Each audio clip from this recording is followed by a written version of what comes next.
Hi friends, எல்லோருக்கும் இனிய நல்வணக்கம். இப்போ நம்ம எதை பற்றி பார்க்க போகிறோம்னா, இன்று வளர்பிறை சஷ்டி. இன்று முழுவதுமே சஷ்டி திதி உள்ளது. அதாவது மாலை 7:40 வரை உள்ளது.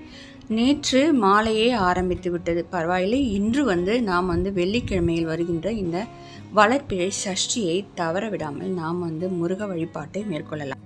நாம் வெள்ளிக்கிழமைகளில் வரும் இந்த வளர்பிறை சஷ்டியை நாம் சுக்கிர ஓரையில் கூட முருக வழிபாட்டினை மேற்கொள்ளலாம். அதாவது காலையில் 6லேருந்து 7, மதியம் 1 to 2, மாலை 8 to 9. ஆனால் 7:40க்குள்ளே இந்த சஷ்டி திதி முடிவடைந்து விடுகிறது. அதனால் நாம் 7:40க்குள்ளாக இந்த பூஜையை முடித்து விட வேண்டும்.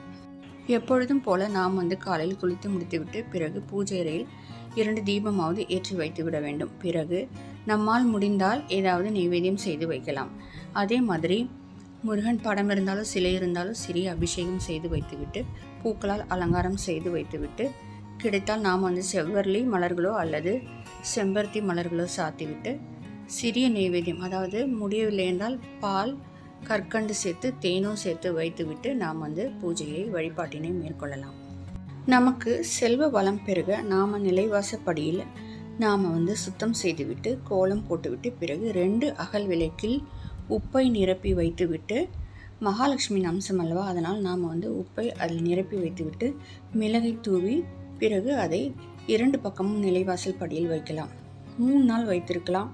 பிறகு அதை நாம் எடுத்து கால்படாத இடத்தில் கரைத்து ஊற்றிவிட வேண்டும்.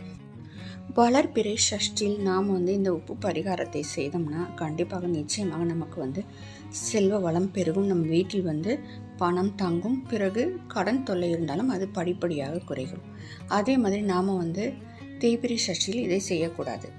நம்முடைய கஷ்டங்கள் கவலைகள் தீர எந்த கஷ்டங்கள் இருந்தாலும் நாம் முருகக்கடவுளை இந்த மாதிரி வளர்பிறை சஷ்டியில் வேண்டி வணங்கினால் நிச்சயமாக நமக்கு பலன் கிடைக்கும். அதே மாதிரி இந்த நாளை தவற விடாமல் வளர்பிறை சஷ்டியில் முருக பகவானை நாம் வழிபட்டு எல்லா நலன்களை பெறுவோம். அதே மாதிரி செல்வ வளம் பெருகவும் உப்பு பரிகாரத்தை செய்து பாருங்கள். பூஜை நேரத்தில் நாம் முருக பகவானின் நாமங்களை சொல்லலாம்.